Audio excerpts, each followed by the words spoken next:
Good morning, good people of Earth. How are you? Well, that's one way to start your Friday.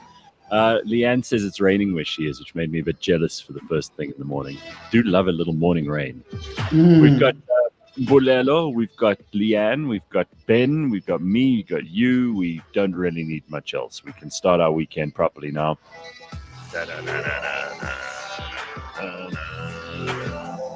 Jeez, what a day. Yesterday was busy. I had a lot of shit going down. That was good. So here's Rob Cunningham. I think he's actually with Simpiwe this morning. He was there yesterday. He's checking us out from the inside to learn our ways. So I suppose you could call him some kind of intern stroke. What would you call him? Maybe like someone who's going to do freelance work for us, that kind of thing. So we welcome Rob. I hope so. Otherwise, you're going to have a dangerous man with Simpiwe in a small room. I hope you've been vetted. We've already got that, though, because Mbulelo's there with her every morning, and so far she's okay. No, we're never in the same room. Simpiwe's made sure that we're never in the same room. That's interesting how you don't deny you're a dangerous man. That was your first go-to. No. Capable of anything. Listen, I got to tell you, talking about dangerous, though, like Simpiwe is actually the dangerous one. I heard her yesterday in the office. She likes stirring up shit, eh? That's true. Yesterday, she was stirring up shit with Lebang and with Mbulelo while I was there. And I thought, Simpiwe is one of those people, because she's always smiling and friendly and nice. And she really is. Like, she's a happy person, and she brings a good energy. But when she wants to cause shit, she's worse than Jane. She Snake actually in the grass. gets snake in the grass, right? Love it. You look out for her. She's deadly.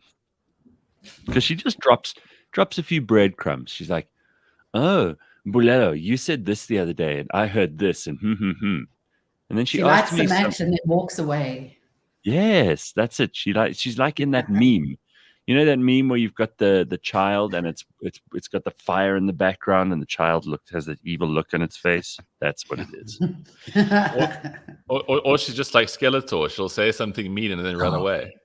I love those Skeletor memes are so great. They're so great. Listen, I have to go back to yesterday's show briefly because there's a lot of talk about that on the street.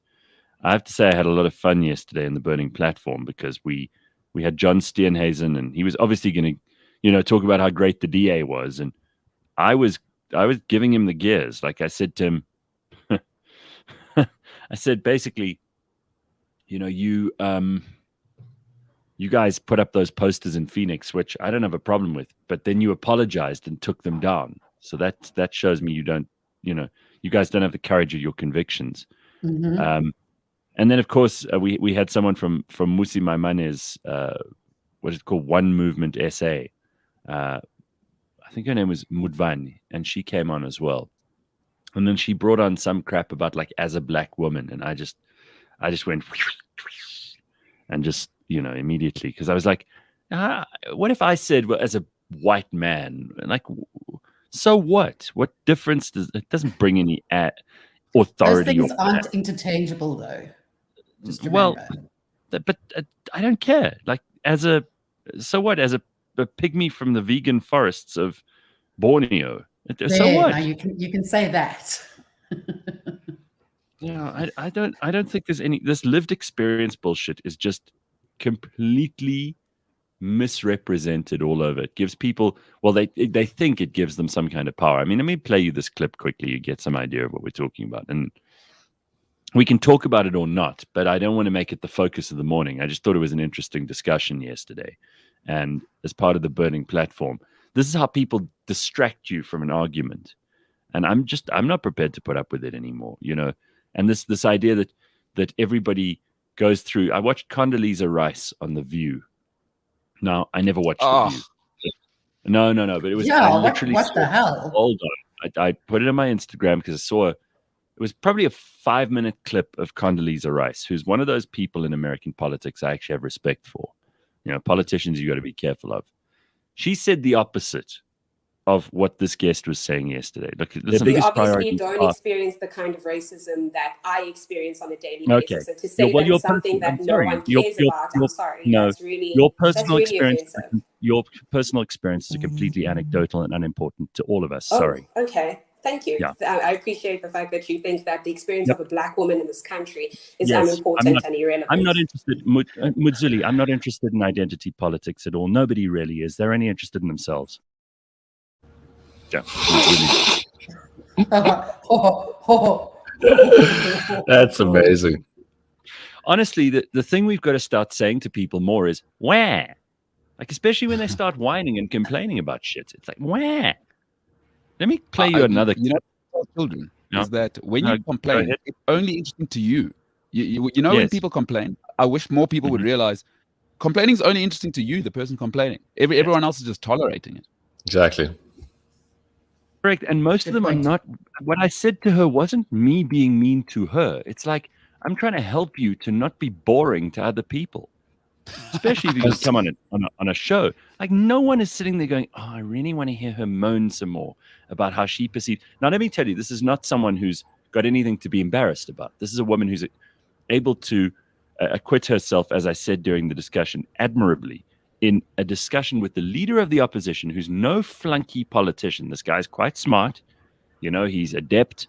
He's taken on all the other politicians in parliament. And she got up on this show and she was making good cases for, you know, for Musi's new party and for independent candidates and electoral reform and lots of other stuff. So she's not someone I felt sorry for. I'm not going to treat you like a kid and everyone else like an adult. If I respect you, I'm going to treat you like an adult too. I wanted her to know that, first of all. Second of all, she went to Stellenbosch University by her own admission. She's very well qualified. It doesn't seem to me that institutional racism has been the biggest obstacle in her path so far. I would almost say that having gone to university in South Africa means you're not allowed to use that argument anymore. As much as you may not have as many resources as, you know, a billionaire's child, you may not be a Zulu princess, you may not be born to the president or a member of the ANC's elite, but you can't go and cry about that shit if you've been to university and got more than one degree and you are now the spokesperson for a political party. She's young. She's clearly very capable. Don't make me go, wah, sorry for you, because I don't feel sorry for you. I'm going to treat you like I treat anyone else who I respect and who I, on the face of it, am meant to respect. And I'm going to give you the same arguments that I would give an adult who I have a lot of time for and who I think can fight back. So here's what I saw after that, which made me think of this. And I'm glad that these two people, who are much smarter than I am, can explain the position of this a whole lot better than I can. They are Eric Weinstein, who is easily one of the world's leading intellectuals, and Jordan Peterson. Listen to this. You do have power over yourself and how you interact with the world. So if you encounter a system that's very unfair, you can complain about the unfairness and you have a very low chance of affecting it at all. Or you can say, well, it may be unfair, but I'm going to play the cards I've been dealt as well as I can. And that's something over which you have a tremendous amount of control. There's almost no return on the investment in complaining about a broken system. Well, it's especially true if you're not already competent and seen to be competent. Maybe you have some ghost of a chance of changing things if you are competent and are seen to be competent. But before then, you can break things, but building them, that's pretty damn hard. Absolutely. And so you can work locally and then you have some chance of success and you can find out what is under your control. And then maybe you can turn yourself into someone who can make cautious systemic adjustments and have them be for the good rather than for harm. Whereas if you take the other approach and you say, well, the system isn't fair, and I'm going to change the system, but you don't invest in your own competence, then you're unlikely to fix the system. But even if you do, you still don't arrive in it competent. So you're still going to be outcompeted by people who did invest in personal responsibility. So in some sense, it's just a loser of a position from the point of view of an individual's allocation of their time and effort. Makes perfect sense to me. I think it's just so those two are so sharp and they just lay out the case a whole lot better than I do. Anyway, I thought we'd just deal with that this morning because it was getting quite a lot of attention yesterday, and I thought it deserves some attention again. So what's been happening, Ben? We haven't caught up with you for a couple of weeks. I went away. I tried to get work-life balance back because I haven't really been away since That's March. funny. And it's okay, Leanne, we can get to you in a bit. It hasn't always got to be about you. Yeah, it was really cool, guys. It was really nice because I got to do the things I love most. Well, I used to love most, like watching animals be animals and playing golf. Although I don't really like golf as much anymore. But the animals play golf? Yeah, they do. At Skukuza, I played 9 holes with a hyena. He cheated, unfortunately, but otherwise he was good company. Yeah, it was cool. It was very, very nice, much needed. But yeah, it's always so difficult trying to get back to work and do things after a week away. Everything just feels so much more trivial than you ever thought it was. Like, do I have to really read through this whole email right now? These calls. So yeah, maybe it's just obviously going back to the wilds and my roots and my DNA, and then it awakened something that has been dormant for quite a while. So this week's been tough as fuck. It really has been. Yeah. Yeah, I went away for the weekend last weekend too, and when I got back, I went like Monday was a bit of a bastard, but the rest of this week I love what I do. I really do. I got to stop complaining about stupid shit. I just said other people shouldn't complain, or so should I stop. When I do, I hope it's entertaining. At least I try to make it funny. But I'm happy, man. You know, life is damn fine. If you wake up on a spring morning and you've got the weekend ahead of you, and you're not starving and you're not desperate and you're not miserable and you don't have hatred and nastiness running all over your system, you're lucky. You're lucky. Horns growing out of your ass. Horns growing out of your ass. Can you imagine how uncomfortable it would be to sit down with horns growing out of your ass? Then you can complain. Who's experiencing that? Well, Mbulelo is doing investigative journalism for us now. You know that? Oh, he's okay. Yeah. No, yesterday he sent me a video. He was very carefully listening to Alan Ford on Wednesday when Alan was talking about how he's moved into this new apartment building in Sandton, and it's a nice apartment. Flaming Alan Ford still got a show. No, but he was on our show. So, okay. Yeah. So he explained how he's moved into this new apartment, and there are hookers outside his apartment on West Road South, and these hookers shout and make huge noises, and like they're loud all through the night. They don't care about curfew, and like he actually went out into the street, gave them like soft drinks, and told them, please, can they keep it down? Because and they tried to like have sex with him, and it was hilarious. I've never heard of anyone buying a prostitute a Coke. Exactly. So Mbulelo went and found the scene of these hookers and the exact place that Alan was describing. Oh. You take over here because you did a little bit of investigation. You managed to track the exact place down.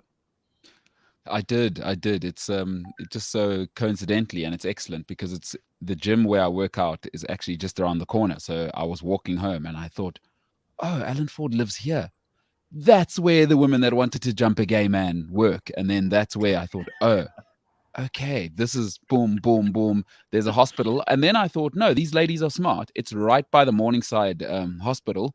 Should they get venereal diseases, whatever, just pop in the hospital, back at work by Monday. So it's so funny. I figured it out, yeah. We have neighborhoods where rich people try to distance themselves. Yeah, things like prostitution and drug dealing. And meanwhile, the biggest drug dealing and prostitution centers are always in the richest neighborhoods on the richest roads. Of course, that's how it works. It's also I like have a different theory for why they're at the hospital. It's so that when their wives are in hospital for something and they have to be there for a week, they get entertained for that week on their way out. So cynical. That's so cynical. So while the old wife is, beating a hasty retreat from life, you're like, I think I'll go get having a baby, or give me a hooker. It's a horrible sign of the times for all machoshas if you have to try approach a gay man for business. Alan's the gayest man in Joburg, and if that's you trying to get some ront out of, wow. This must be bad. No, but guys, if you look at that street, because my office is just off that street. One of the main reasons it's so popular is because it's quiet. It's a very quiet street, but it's like in a good area. You're not going to have these. You're not going to have these women sitting outside the Radisson or like outside the car train station, are you? No. Well, I mean, they do. There are a lot of famous hotels around Joburg that pretty much have hookers at their bar the whole time. Oh, of course, yeah. People had to point this out to me because I'm doff with this stuff. It's like I never really knew whether people were high on cocaine or not, and then someone had to explain to me what the symptoms of that are. You know, the grinding of the teeth and the like wide eyes and the that startled look and the constant like rush of energy and the bouncing. I had no idea some people were on cocaine the whole time. Similarly, I was like, look at those ladies there at the bar. Wonder what those ladies are doing at the bar. Like some of my friends are Those ladies so pretty. Those ladies are hookers, you moron. What's wrong with you? You stupid or something? And I'd be like, oh, I didn't know that. I thought they just dressed provocatively, you know? Yeah, if you don't go out much, especially in South Africa, where girls are quite, I wouldn't say prudish, but they're very much like you will never see them make the first move. If a girl talks to you in a South African bar, there's a very good chance she's on the clock, because she's and if you're an average-looking guy, she says, "Hey, handsome." Yep. Yeah. She's a prostitute. That's it. No, nobody has ever said, "Yeah, Ben, you've nailed it. Hey, handsome." It's just that I used to work. Yeah, I used to DJ at a bar in Sandton when it was at like 2005, 2006, and there were a lot of hookers that came into that area. And I was DJing from a raised area, obviously, because it's DJ box. And I look across, and you can see the guy who's on business, because he's generally about mid-40s, losing his hair. He hasn't taken that much pride in his outfit, but he is having the best time with good-looking local women. And they're prostitutes. But like they're not being like rough or whatever. They're being discreet as a prostitute can be. But yeah, I mean, you can see like Sia would absolutely hate them, and they are trying to get money out of people. Always very negative about hookers, but they work hard for their money. So they work very hard for their money, and they've got to be like chameleons. Right. They've got to assimilate into worlds that obviously don't look down on them. It's a tough gig. Shame. And then you got to have sex with very ugly people. Yeah, that must be the hardest thing. That's the hardest part, because you also got to pretend you're enjoying it, because they ultimately your paymaster. So you have to be a pretty good actress as well.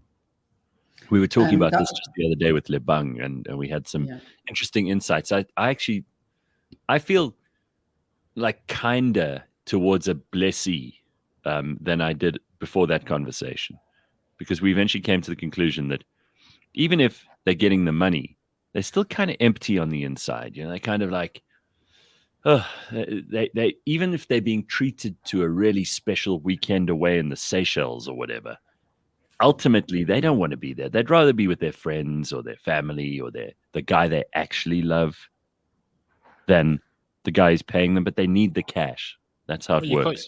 You're completely like hiring out your soul, because in order to like enjoy it, you got to like switch off, so that you become soulless. And then to be that close with someone and those kind of things, it's a very mixed up society that becomes a way of making money. Like you guys are being so empathetic this morning. I'm not, and it's important for me at this point to Gareth and Lebang came to that conclusion. I feel rocks. Mbulelo doesn't care. Very clear. Yeah. Mbulelo hasn't had a feeling since the late 90s. But I will say this. I think like a lot of us who don't love our jobs, those who are not fortunate enough to actually enjoy what they're doing for a living, like let's say you're just really doing it to earn just enough to scrape through the month. You've lost your other job. This is something new. You're doing it transitionally. Maybe you're in telesales or something, because that's fucking hard work. You're kind of a hooker as well for the time that you're in that job. That's why I'm careful not to judge too much. We put sex on this pedestal, like that's the thing you shouldn't sell. But you can sell your brain and your labor, and you do that for the right amount of money. Phony products, phony services. Crap. Yeah. In many ways, you can sell a company your youth. Like if you're a sales rep and you're constantly going and peddling some crap, you do it for 10 years. You've sold them your youth. Nobody wants to go, I can't wait to get back and sell Darnie another kilogram of salami or whatever. Salami Darnie. Much was talking to someone the other day who worked in the butchery in their town for a while. He's a smart guy. He's working in, I think he's in insurance now, and he worked in the butchery. They sold him this bill of goods. They said to him, "Come and do the marketing for the butchery." And there's a guest house attached, and they've got this it's in a typical South African small town. So there's a little lodge guest house thing, and attached to that's the slaghuis.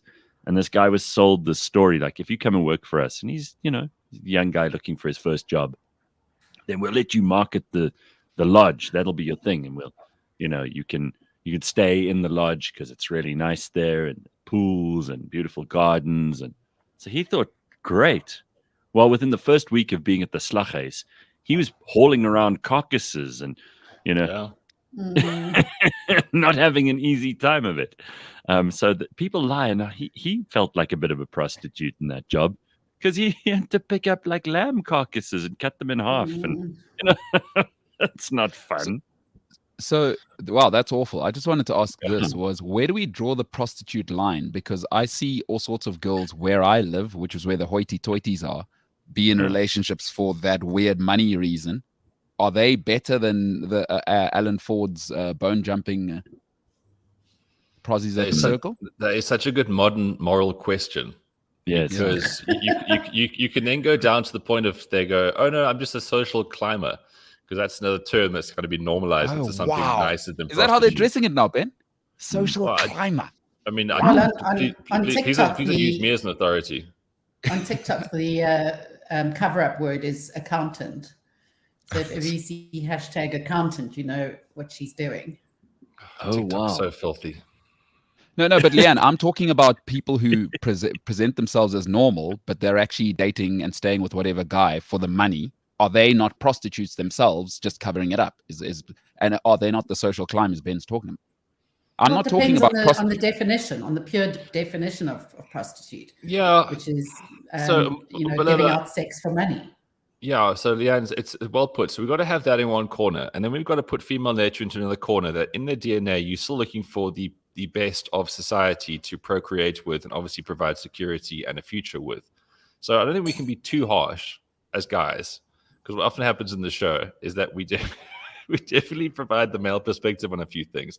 So I think that you got to have prostitutes, like sex, money, and then you've got basically women just surviving. Okay, because those two things are still there. The one sounds quite medieval when I put it that way, but it's a factor. And I think we'd be hypocrites to say that we don't choose women for certain reasons. But the whole reason. But to Ben's point too, and by bringing balance to this conversation, like most men spend their lives just making enough money and having enough success that they can attract the woman who they're attracted to. Yes. That's all they do. So 100%. Let's not, if you're a woman and you occasionally will use your female guiles to attract a partner or a mate who may or may not be providing you with luxuries or sustenance, whatever the case may be, that guy is working his tits off just to be able to make you smile with a gift. Because really, like he could have spent 30, 40 years toiling, lifting heavy things, moving shit around, putting up buildings, moving mine shafts deeper into the earth to pull out some ore. He's doing whatever he can to impress you as a woman. And part of that is having money. Like no guy wants to be in a position where he has nothing to offer a woman. And that's how we are, whether we like it or not. You can complain that that's unfair and what a way to think of the world. And yeah, how great is life? It isn't transactional. The fact is, a lot of guys are only working. They're only doing anything, waking up in the morning and going to do a job because they hope to attract the woman that they're attracted to back. Completely. No argument there. I think every guy, actually, if they're honest, every heterosexual guy that I can speak for. Definitely. Yeah, guys, like from a personal point, I've been reading a lot of stuff around this, and I find it interesting that I think my entire life I've been doing that until the last 18 months. I've been working more on like, actually, what if you don't focus on that and you just focus on yourself and try and do things that are better? Suddenly the world looks very different. And you look back and you go, okay, so I spent my entire life basically gearing up to be that guy who I can have more sex, because that's what all guys do, right? It's so that's why you go to gym. That's why you want to make money to go to places and meet people. That's why you want to buy certain clothes. That's why you want to have a nice apartment, a nice car, all that kind of stuff. Shit, if you can somehow get out of that trap, because it is a trap. And then the whole thing about men when they get together is the peer pressure of like, who are you boning? Like, how hot is your girlfriend? And that becomes a massive social currency that then obviously you want to then one up your mates on. Nobody wants to go, oh yeah, I'm kind of dating this girl. She's a bit of a frumpy 4 out of 10, but you know, we get along and it's nice. Like there's no one's high-fiving that. No one's high-fiving that shit in man world, right? So what you want to do is you want to, even if you're with the most vacuous woman, but she is super hot, your mate or your contemporaries will go, yes, you see this chick that this oaks with? Yes, she's hot there. Your social value, your belter. cachet goes up. I don't care how smart you are. Most guys will fall into that trap. And I'm sorry if I lose my man card by giving insights here, but that's how we're programmed. And if you can somehow escape that, I'm like, if you're a heterosexual guy with blood running through your veins, there's always an element because it's attraction, right? We all have that. It's just endless. But if you can somehow not prioritize that anymore, it's amazing the clarity of thought. It's like having a complete and utter paradigm shift where you can actually process things in life. You become more rational, you become healthier, you become smarter, you become more balanced. And you actually then, the real plus side of this is that then you'll actually become someone of higher social currency anyway, because you're not focusing so much on that. I think that's such a useful insight, and it's so honest. And now you've ruined all the secrets. Now women know everything about us. Look, we're not. Sorry, guys. I see you nodding as well. We're not complicated men. We're actually really straightforward and simple. Like this is where feminists completely misunderstand us. Is they think we are Machiavellian and manipulative, and we try to keep women out of things, and we control business and politics, and we've got these boys' clubs, and we get together and we have like discussions on how to keep women out and that kind of thing. There's none of that happening. Promise you. Like men, mostly, they are friends with their friends and they will tolerate and trust their friends for pretty much anything except if they invade their own territories. But we're really simple creatures. Like we're not trying to complicate anything. We've always had, we're primitive as fuck as well. We have these simple, straightforward goals like women, success, the respect of our friends, being able to provide and secure our families. It's pretty much it. We're not after power unless power is the thing that brings us one of those things I've just mentioned. We're not after money unless money is one of those things that brings us one of those things I've mentioned. We're not after any kind of social approval or being able to fit in unless it brings us one of those things I just mentioned. Those are the only goals we have. Pretty much that's it. I doubt very much there are other things outside of that. You know, people talk about self-improvement and all of that. Even chasing those things is just a means to get to the end that I just mentioned. Yep. That's all there is. So don't worry. Promise you we're not planning and plotting. Women do that stuff because women are a lot more complex than men are. Women have spent a lot more time in all of our history in evolutionary terms, talking to each other, figuring out social hierarchies, deciding which guys are good, which guys are bad, also figuring out which women they can trust, which women they can't, what society's made of, what the children need to grow up. Like women are way more complex because they are far more social. They're far more, they trust their gut. They're intuitive. We're not like that. I promise you, mostly when a man says something, he means exactly that. He's not trying to get he's not trying to get a reaction out of you or make you feel a certain way or any of that stuff. Very rare for us to ever put that much thought into things. We just say it and do it and then often get into huge trouble for it. Yeah, I think that's a valid point. And I think women have had to be like that because traditionally and biologically we tend to have to look after offspring. Yes, of course. So just by the way, Leanne, I'm not saying that women or men are better than each other. I'm just saying no. The one is like straightforward. The other one is a little more complicated. I'm agreeing with you and just thinking why women are like that. And it's very interesting that you raised that point. They almost have to think for other people. They have to think for their sisters and their mothers and their daughters and their children. They, you know, a man can kind of slot in anywhere, but a woman has so many other things to think about. Well, also there's actually a hardcore like genetic reason for it, is that women are smaller and it's a survival thing. It's actually not thinking about other people. Is you have to be complicated because you don't have the advantage. Why men can be simple is we can physically impose ourselves on our environment. So women have to be more complicated. I mean, unless you're Dinklage, yeah. Unless you're Dinklage, then he can't even see his gossip a lot. Jesus, dwarves. They're a bunch of gossipers, those dwarves. Always. Yeah, guys, well, I've got to go. But in closing, I would say, you know, as a guy, just quit porn, stop eating your meat, and you think quitting porn that's an important factor to leave us on, Ben? That's a different conversation for a different day. Oh, okay. It really is. Well, we look forward to that. No, because it's in keeping with this, but it's a whole different level. It's not just porn; it's what it is. We'll chat about that some other time. All right. Well, on that clanger, Ben is going to exit stage left. He's got important things to do this morning, and he's going to leave us thinking about why we should quit porn. No, you really should. We'll catch up on that next Friday. All right. Thanks, Ben. Bye, everybody. There he is. Bye. There's Ben Karpinski, Ken Barbinski, as Gord calls him. By the way, Gordo is looking good. I mean, he's like lost a ton of weight. He is. Oh, really? Yeah. He's put an enormous amount of effort into that. His children's books are coming out soon, so he will join us. I know a lot of people have been asking. So we'll get Gordo on ASAP. You know, some people just they have lives. And I think it's so enviable in that people who haven't struggled with weight need to remember how much weight fat people have actually lost in their lifetimes.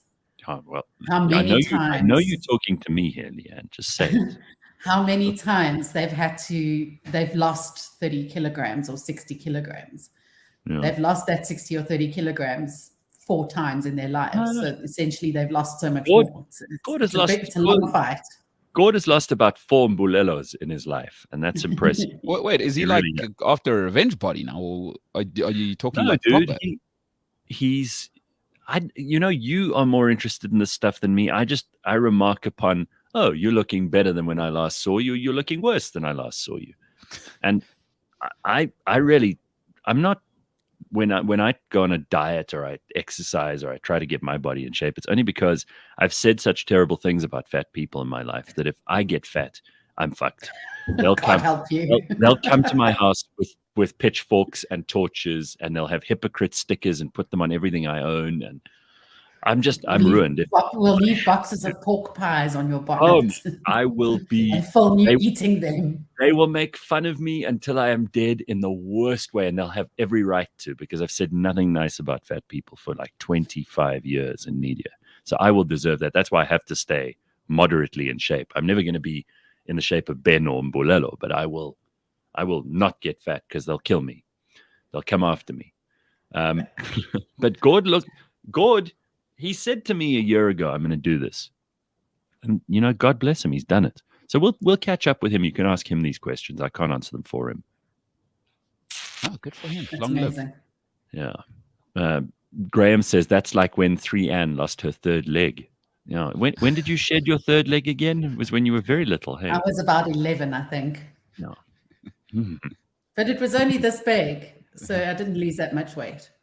Hey, Leanne, you want to tell us about this? Sylvanelle says skeletal remains have been found inside the Mikakachi Creek Environmental Park. They're confirmed to be those of Brian Laundrie, the famous YouTube caravanner. Tell us what happened with that guy. Mikakachi Creek. You know about this, right? Because you've been following the story. Tell us more.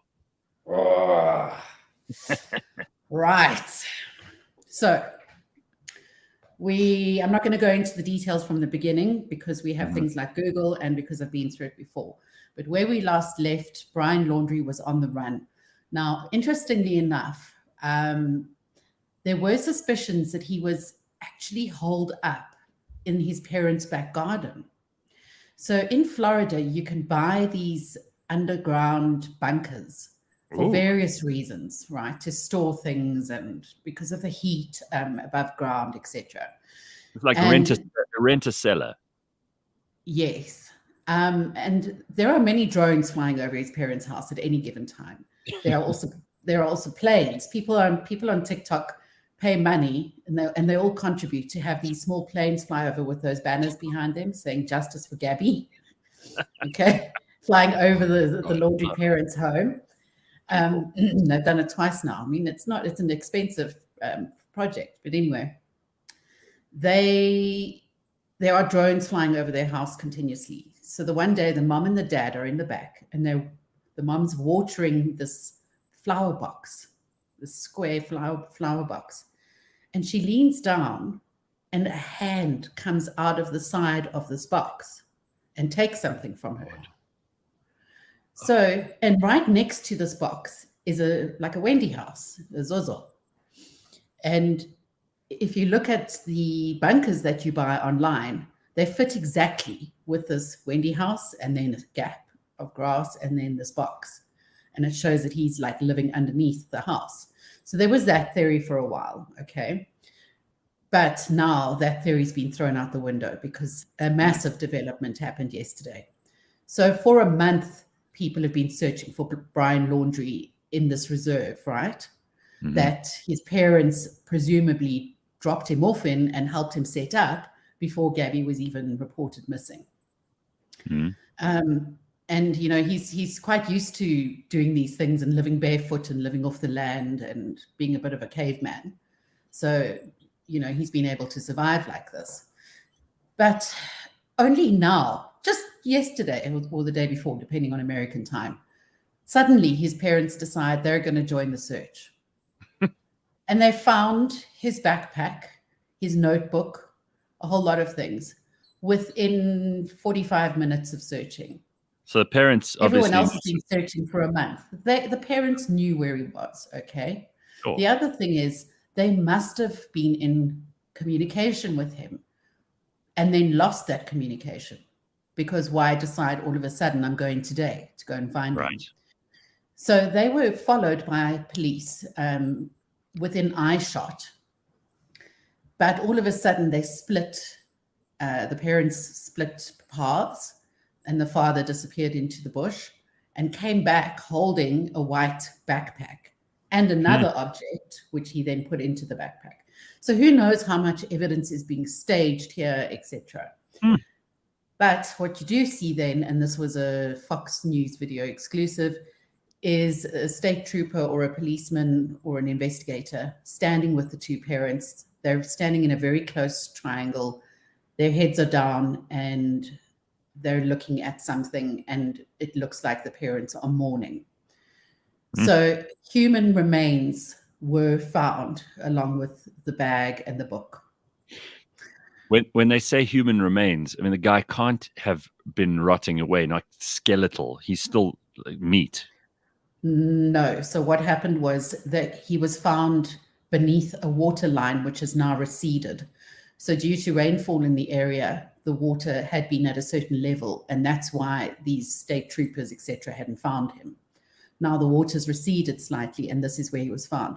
How long do they think he's been dead for, if he has been? I mean, well, the human remains were so indistinguishable from the natural surroundings that initially they were suspected human remains. So that shows you that he was probably soup, and they were only parts of human remains that they found. Remember too that you have things like alligators and other predators in the area. Eaten, huh? So it might have been a head and an arm or something. Oh, God, how fantastic. And that had kind of already been absorbed into the soil. Great. So now the whole thing is that people are angry because if he died just purely because he couldn't live off the land anymore and be undetected by cameras and things by going into shops and kiosks, he's not going to face the punishment he deserves. I mean, already we know that it was him who killed Gabby. Trevor says dental records. Okay, that's new. All right, there we go. Thank you. And Tracy says, Leanne, yes, it's finally time for you to say, let's be suspicious. Let's be suspicious. Let's be suspicious. Let's be suspicious. Let's be suspicious. It's also presumed he killed another couple just before Gabby. Well, why were you jumping to that lesbian conclusion? Was it a vegan lesbian? There was a lesbian couple who went missing and were found murdered. And then when Gabby was found in a similar area, that's when they started putting 2 and 2 together. Jeez. And saying, okay, he might be a serial killer. And then also looking at the literature that he reads and the things he's obsessed with and the things that he draws, the deadly, macabre, bloodied cartoons and that sort of thing. Elson says, in fact, 4 other bodies were found in the forest as they were searching for Laundrie. So who knows? If you actually do a search of a particular area and you comb the area properly, you get archaeologists and forensic pathologists in, you'll probably find a lot of hidden shit, including a lot of dead people. Anywhere humans have been. Yeah. But maybe his parents just knew that he liked to go there as well. We have to stay open to that, Like we can't took him there. They drove him there. How do we know that? Have we concluded that? There was footage before Gabby was reported missing of the 3 of them in the parents' car driving into the reserve. And an hour later, only 2 adults signing out and leaving. Yeah, wow. Serial killers, man. This is some scary stuff. I'll tell you what. He's not going to face the consequences now. He's gone. Maybe he killed himself. Well, he's dead. I mean, is there not a worse? Probably the worst consequence in the world is dying, man. I would say there's no worse consequence than dying. Being dead is about the. I think so. I think being dead is the worst thing you can do. He basically unalived himself, and now he doesn't have to face any punishment. Well, you're just cross because we didn't get to punish him ourselves. Yeah, he's dead. It's pretty bad. Dead. And young, like being young and dead is. It's time for all of you armchair sleuths to get on with your lives. That's what I'm thinking. There's still more to come. Now the parents are obviously they've been aiding and abetting, so there'll be a case. Oh yeah, right. You're just getting started, Leanne. I love that. Yeah. So some headlines. We're not going to go into politics, but apparently we're going into social media. Former President Donald Trump has announced plans to launch his own new social media network called Truth. He described the platform as being a place that would stand up to the tyranny of big tech, accusing the big tech companies of silencing opposing voices in the US. Social media played a pivotal role in Mr. Trump's bid for the White House and was his favorite means of communication as president. But Mr. Trump was banned from Twitter and suspended from Facebook after his supporters stormed the US Capitol. By the way, one person died in the storming of the US Capitol, and it wasn't a policeman. It was one of the Trump supporters. So I know why we keep referring to this like it was some really dangerous, really terrible event. In context and in the story of US politics, the storming of the Capitol was a bit of a damp squib. It was a bit of an embarrassment to Trump. It wasn't some kind of like power play. It wasn't some great big, last move in Machiavellian chess. That's not what happened there. It was a dumb bunch of like people who were high on like a Trump speech and decided they were going to go into the Capitol. Nothing happened. All right, nothing happened. Nothing. I think it's the symbolism, though. I think if people went to if somebody went and punched the Pope in the face in his office, my point is he was thrown off of social media for the fact that his supporters went and stormed the Capitol. But Al Qaeda still have Twitter accounts, and Kim Jong-un has still got Twitter accounts, and really bad people in the world, like child molesters, still have Twitter accounts. So. Know what I mean? Yeah, I'm just saying. Anyway, he started his own one. Who knows what's going to happen there? I'm not in any hurry to sign up. The thing is, the people that are going to join that platform are going to all be of the same ilk and have the same interests, the majority, right? Yeah. And it's just going to further fuel, and strengthen their outlooks and beliefs. Well, here's an interesting story. They've successfully given a pig's kidney to a person in a transplant breakthrough. They hope could ultimately Ooh. solve donor organ shortages. So the A kidney recipient was transplant. kidney transplant, a Pygmy. pygmy. The recipient was brain dead, meaning they were already on artificial life support with no prospect of recovering. The kidney came from a pig that had been genetically modified to stop the organ being recognized as foreign by the human body and being rejected. The work is not peer-reviewed or published, but there are plans for this. Experts say it's the most advanced experiment in the field so far. Similar tests have been done on non-human primates, but not people until now. Using pigs for transplants is not a new idea. Pig heart valves are already widely used in humans, and their organs are a good match for people when it comes to size. So this is really interesting. Can you imagine how difficult it must have been for the family to consent to that? Here's this person on their last legs. Yes, they're brain dead, but can we please use him for one last experiment? Sure. Well, was it a South African bloke or not that did that? No, it was in the US. Usually what happens, though, is you're an organ donor, and then you say, if I'm brain dead, you can use my body while it's still alive to do things like this. I mean, there's only so much you can do with a dead body, but if you're still alive and you're brain dead, somewhere in your will it says, let the scientists have me so they can see what happens to a body while it's still alive without having to worry about me actually being awake and present and conscious. So, I mean, this is huge. Do you know how many people need kidney transplants, and they have to have this perfect match? And do you know how many pigs there are in the world with kidneys? Yeah, on both sides. Yeah, there's pigs within the human race, and I wonder if the pigs are like, the pigs are having a meeting today. They're like, well, it's better than being bacon, I suppose. Let's take what we can. Let's take what we can get. Yeah, guys. So Sally in the back, oink to you. I mean, we've heard enough of that. Yeah. All right, next, kidneys. One small kidney for a pig, one giant leap for mankind. Anyway, good for them. I think we should stop eating pork if we end up taking kidneys. You can't use these animals for everything. I think there's a moral question here. Like, as humans, let's draw the line somewhere. If we're going to be taking their organs to replace ours, things like kidneys, then let's have the respect of not also eating them. You wouldn't eat someone if a human gave you an organ. Well, there's an argument against this because, okay, granted, you can take a kidney from a pig and the pig can still survive on one kidney. But most likely it's going to probably be a freshly slaughtered pig. And then that means, because there's another movement that believes in eating absolutely everything of the animal and using all of the produce. Sure. That's called Scottish. It's called the Scottish waste not, want not movement. That's what it is. You don't waste. And that's where haggis came from. Well, there's also this argument. This is quite interesting. Derek says maybe the pigs are meeting about human transplants. Maybe the pigs are getting together now going, you know what?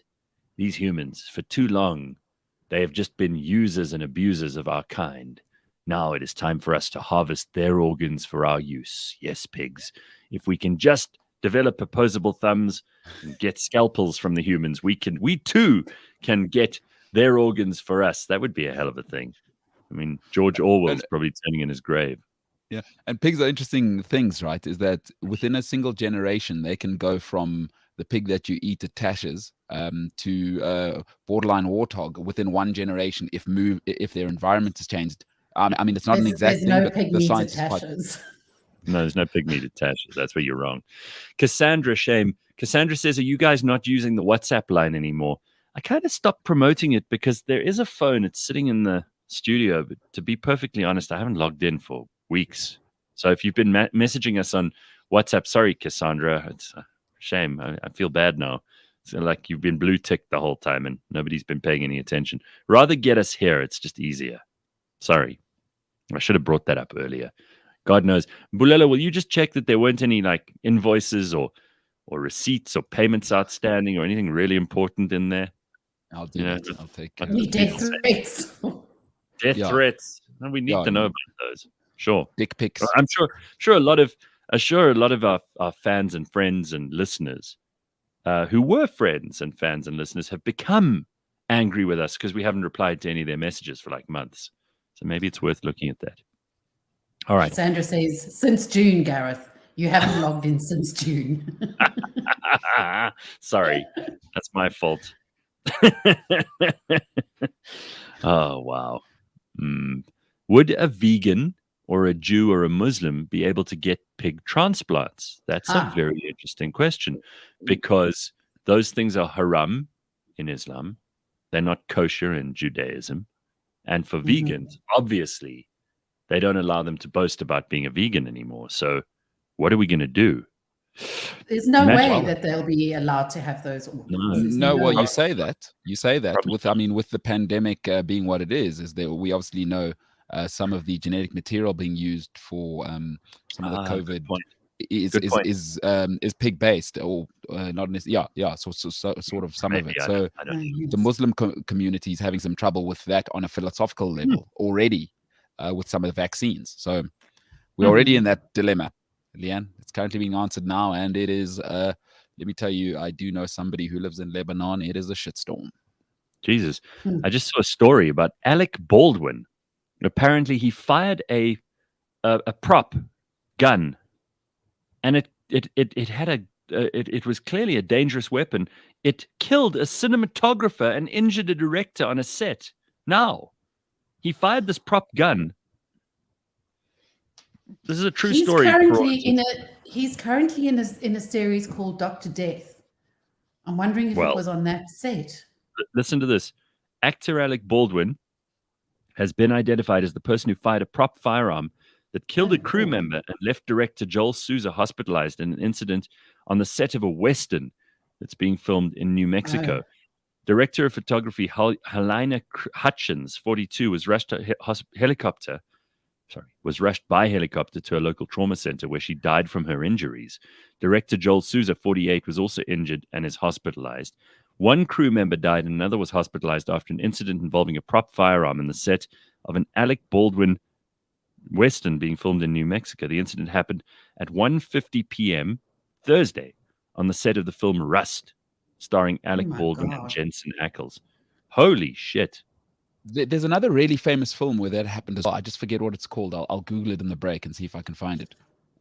I've watched a documentary on the real life incident of that.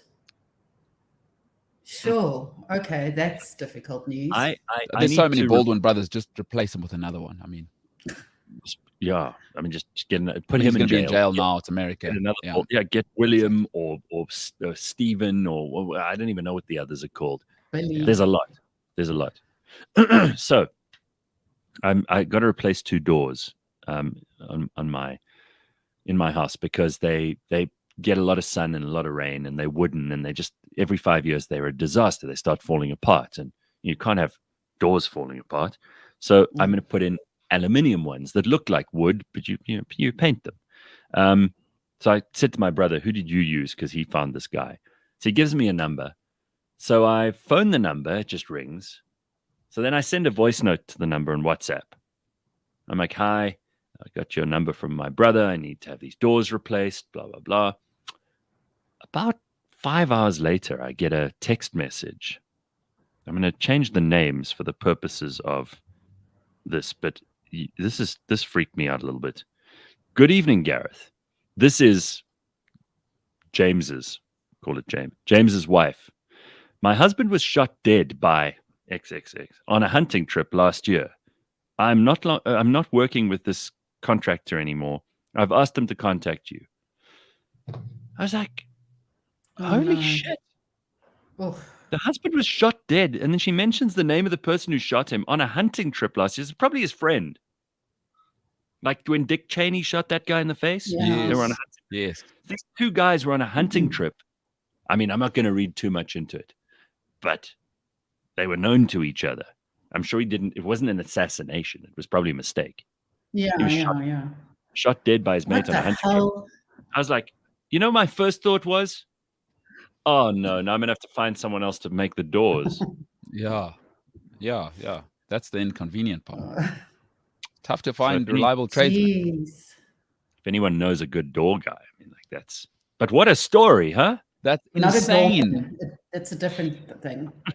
Jeepers creepers. Terrible. Because now you're a part of that a little bit, you know? Like all you wanted was 2 doors replaced, and now you're aware of death on a hunting trip. Like what if your mates kill you on a hunting trip now? Surely you've had that nightmare. It was last year sometime. My brother said to him, geez, did you hear about this? So he goes, oh, I can't believe that. He said the guy made really good doors. Oh, no. Well, you know, people carried varying levels of value in people's lives, you know?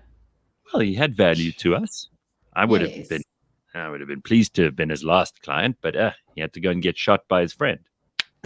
You know, his death ultimately could lead to a good thing. I mean, 2 doors down, 3 doors down, you get some good music. You so 3 doors upside to everything. You son of a bitch. That's very good. Okay. So I got this message from somebody who knows these things.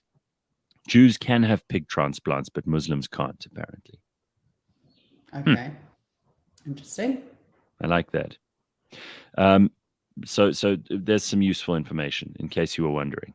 I did not know that. Did you know that? No. I didn't. I'm neither Jewish nor Muslim. Yeah.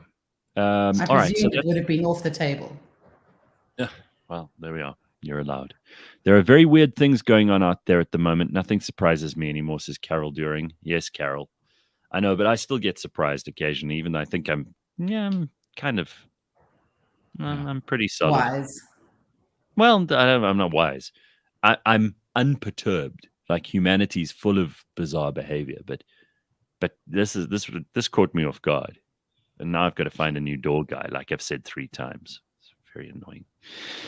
It's usually due to wearing a mask and glasses. Glasses fog up, and you load real ammo into the gun. Is that Hein? Yeah. That's probably what happened to Alec Baldwin as well. He was probably wearing a mask, and the mask slipped and fell over his eyes, and he was shooting into the air because he thought it was a prop gun and killed the cinematographer. Well, at least there's listen, guys who make doors, they're harder to find than cinematographers. I think 100%. They'll easily have already found another cinematographer, whereas I'm still stuck with the door problem. Oh, my Lord. Oh, the 4th time I've mentioned that. This is true. We have problems that we've got to solve, people. It's 7:00, cliffcentral.com on a Friday. We've got exciting people joining us in the next hour. We've got Desmond Dube coming in, which is going to be amazing. Very keen to talk to him. You can finally put your question to him about his mother. Is his mother Lillian Dube? We'll find out. But Desmond Dube is going to join us in a short while. Why? Because he's doing a pantomime, and he wants you to go and see his pantomime. I mean, the man's working hard. He's not coming here for his health. So we'll talk to him in a little bit. He's famously a theatrical actor. He starred along many other South African greats and done proper movies. He's worked with Leon Schuster. He is known for the #1 ladies detective agency, Hotel Rwanda, which was a massive international Love hit. that. Ladies detective agency. Remember Suburban Bliss? Suburban Bliss. Oh, Suburban Bliss. That's so nice when you sing Mbulelo. And Dube on Monday. So we'll speak to Desmond Dube just now, and I'm very excited to have him on the show. Also, George Mienie joining us later, and the podcast of the week, which I can't wait to tell you about. Lots of good stuff on the way. Just before, on this week's episode of Health Matters, remember we told you about Health Matters the other day? Our mindset and mental perspective have a big influence on how we cope with day-to-day stresses and challenges. John Sanai, you know him, is an author, a speaker, and a future strategist who has some interesting thoughts on the world, especially what is happening now, post-COVID, and where humanity might be headed. Health Matters is brought to you by Cipla. That's right. You can catch up on all the episodes on cliffcentral.com, on the Cliff Central app, Apple, Google Podcasts, or Spotify, or wherever you find your podcasts. That's Health Matters. Look it up today. Brought to you by Cipla, and go and listen to the episode with John Sanai. He's fantastic. We often have him on the show, and you can go and listen to him at length in Cipla's Health Matters. Just because it's about technology, connecting your business to the rest of the world doesn't mean you need to send rockets to space and use complicated solutions. Want to simplicate things? Well, join Jaco Voigt, who is the CEO of Catalytic, on the Unbundled podcast. With skin in the game and a keen focus on educating and assisting you and your business, Yaku decodes all the aspects of connectivity, security, and cloud solutions. Unbundled is brought to you by Catalytic and is available on cliffcentral.com, Apple Podcasts, Google Podcasts, Spotify, or wherever you get your podcasts.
Yo, I put it like wow, this that sound. These oaks don't work hard like me, I hope they know by now.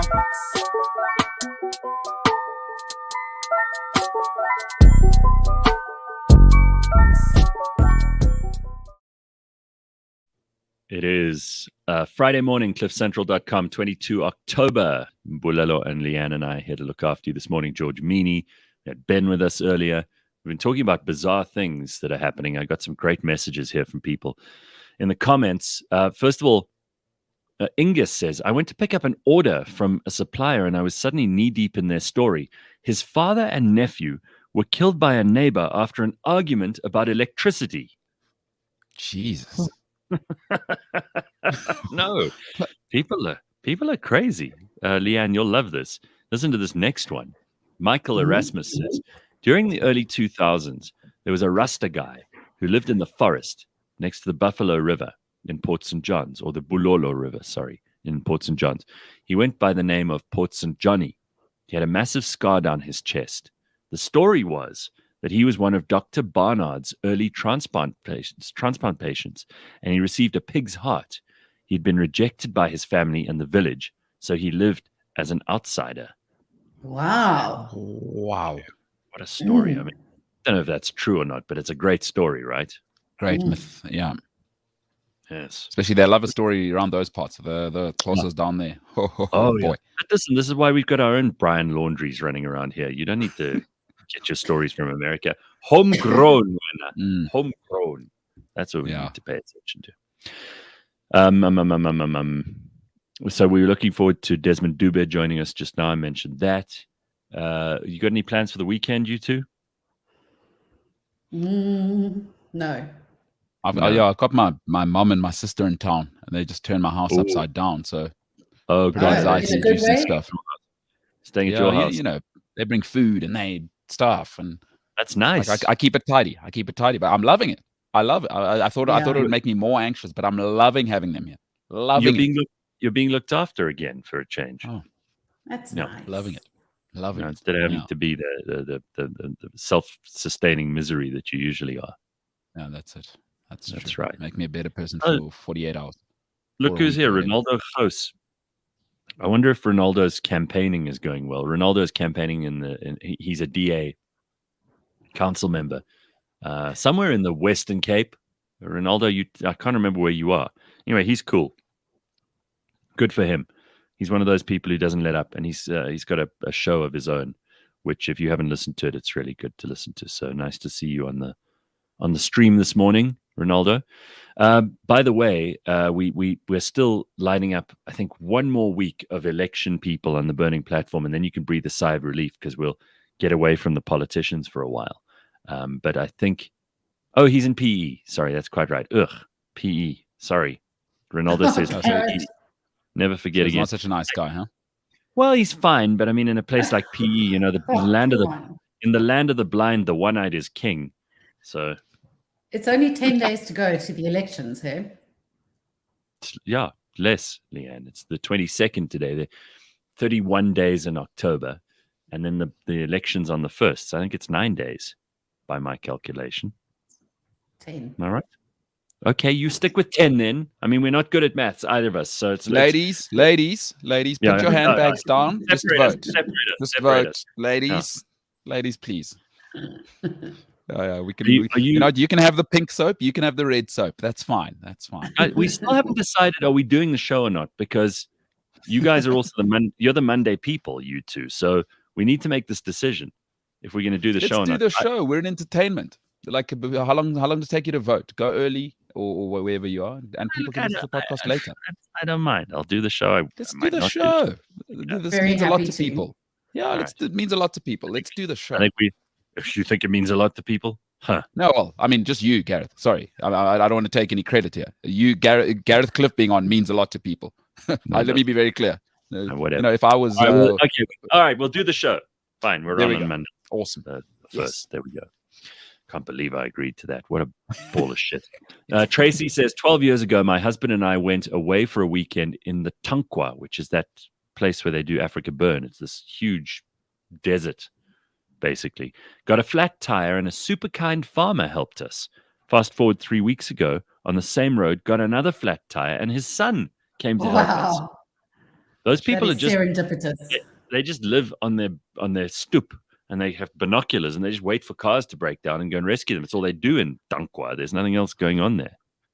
Wow. It's amazing. Well, Tracy says his dad passed away since then. But my goodness, how amazing is that? Yeah, that's pretty amazing. Let me tell you an amazing story. I tell you, Tracy, fool on you twice. But I mean, for God's sake, if you guys break down a third time in the Tankwa, stop going there or get a better car. Stop going to Oudtshoorn and it's boiling hot. Just, What's wrong with you? So a friend of mine, his wife was one of the top female climbers, right? Yes. And not social climbers, but actual climbing mountains, free climbing. And she fell at a place called the Waterval Boven, right? Or Boven in the climbing community. Forgive me. She fell in Boven, broke like everything in her body, right? The very next year, right? She's in Boven again, same place. Falls again. Oh my God. And she's in the ambulance. And she told me that the paramedics like, yeah, no, look, you're not going to believe this, but I mean, a lady last year, I remember taking her in the ambulance. It was just like, yeah, geez. I'm sorry. Says, yeah, no, me. You get to do that once. The second time, they must put you down. Oh my God. Not allowed. Not allowed. You're wasting resources. There are other first-time fallers who probably need your help more as an ambulance person and paramedic and a first responder. Now you got the same woman doing the same stupid stuff, probably falling on the same exact spot. Yeah. It's embarrassing, and bad things happen because you deserve them. You got to stop. I've watched my dad fall down a cliff while we were on a hike in the Drakensberg.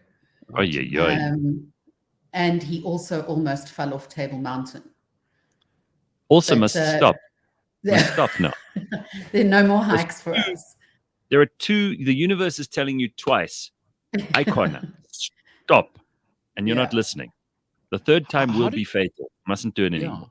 How do you fall off Table Mountain? Although, for those who don't know, Table Mountain kills more people than Kilimanjaro than Everest every year. But go ahead, Leah. Really? My dad I was standing next to him. We were on a family outing. and he was looking through his camera while he was walking towards the edge of Table Mountain to take a picture, and he tripped on a rock and fell forward and almost went off the edge. Oh my God. That's terrifying. And in That's the really Drakensberg, we were on a path down a steep cliff, but it was very foresty, and he slipped. You were climbing as well, right? Yeah, it was muddy, and he slipped down the side and went sliding down the side of this cliff. Good and heavens. Finally came to a stop. And as soon as he did, he found a pair of smashed up old glasses that looked like they were from Revenge of the Nerds, with this thick, heavy black frame. And he picked them up and held them in the air and said, "I was just fetching my glasses." Oh, wow. Lord. Well, there's a very good point from Monica. She says, if you're falling off cliffs, you're bad at climbing. It's time to find a new thing to do. That's exactly right. Yeah. Do something more. Try and tell that to athletes who have repeated injuries. I'm sorry. Pillow fighting is more for you then. That's your new sport. I've chosen it for you. Now I'm going to Google if anyone's ever died from pillow fighting. Yeah. As you said that, I'm trying to imagine this person I'm talking about doing pillow fighting. No. So Ronaldo says, what's your opinion on Dave Chappelle's latest cancel event by Netflix employees? Staging a walkout today, apparently. Well, we discussed how the Netflix boss has caved on his original standing strong with Dave Chappelle and saying, let the guy tell jokes. Jokes don't hurt anybody. And of course, the LGBTQIA++ 2S community have said Dave Chappelle must be cancelled, and Netflix will be held to account. So a whole bunch of their employees went out into the street and started complaining. So two guys with placards apparently were walking around in between those people going, "Jokes have rights too. We want to laugh." Which I think those people should be immediately hired, and Netflix should fire all those people outside complaining. Just close the doors and get Alec Baldwin to come around with a prop gun. That's what you should do. Yes, I totally agree. Solve your problems. Well, just by the way, there have been deaths from pillow fighting. In 2003, a 12-year-old girl died after hitting her head during a pillow fight with her best friend. And there's another one with the headline, "I strangled her by accident in a blindfolded pillow fight." That was in Beijing. See? Okay. But so it wasn't a professional setting, though. Yeah. Okay. Got to get the right goose down. Yeah. I don't know what to say. I'm just horrified at, this epidemic of pillow fight deaths has just made me think that we need to immediately get government. We need to lobby politicians right now to ban pillow fighting. It's clearly a very important cause. It's reached a stage now where it's just unacceptable. Mm-hmm. Anyway, did you see the person who used a tambourine in anger at the Netflix protest? No, I have to see this immediately. This sounds hilarious. A tambourine used in anger. That sounds fantastic. God, people are such losers. If you are outside protesting Dave Chappelle's comedy show, first of all, I don't understand why Netflix care that some of their employees are offended by jokes. Why do they care? Those people have every right, if they're that offended, to resign, go find another job. Thank you. How offended are you? How offended are you actually?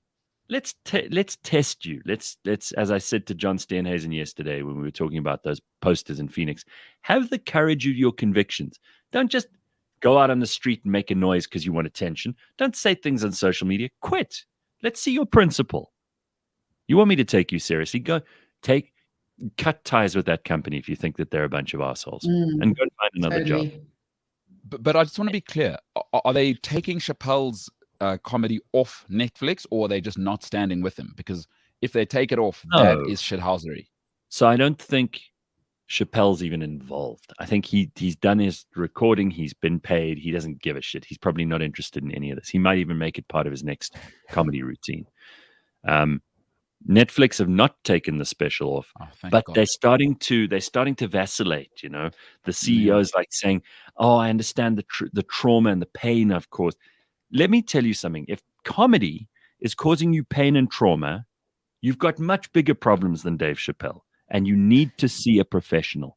And your CEO coming outside and saying to you, I feel your pain, is nothing more than him coddling an infantile mind. Go away. Quit your job. Go and become a worker in a job where maybe pillow fighting referee is the right job for you. Same thing. You know, it should be a Monday morning email at every single company in the world. It should be by law. There should be sort of Kim Jong-un, Jong-un should enforce this across the world. You are entitled to be offended. You are not entitled to be right. Right? Being offended doesn't entitle you to be right. We should send that email 8:30 every Monday everywhere in the world. Everybody's entitled to be offended. No matter how many tambourines you break in anger.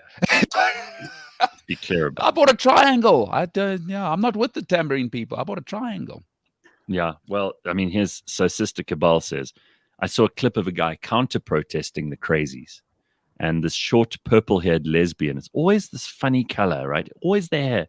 I've said to you a million times, got to look out for these people with the strange colored hair. You know that they've got huge mental health problems. You must stay away from them. They are dangerously stupid and crazy. Dangerous. Please. And this purple-haired lesbian was screaming, repent, motherfucker, and shaking a rattle at the poor guy. You see what I mean? It's hilarious.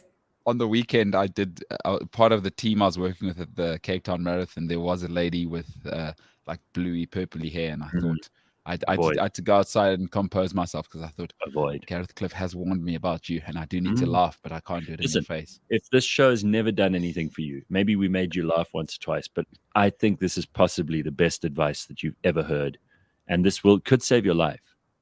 Stay away from people blue, pink, purple. Any completely unnatural color in their hair, just stay away from them. And if you are one of those people, I'm terribly sorry, but you're giving away that you're crazy. You know, I stay away from people with tattoos in terms of like, I can't find you attractive if you got tattoos, but thank you for the hair color thing as well. I'm going to add that and just that's all I'm good. Thank for. you.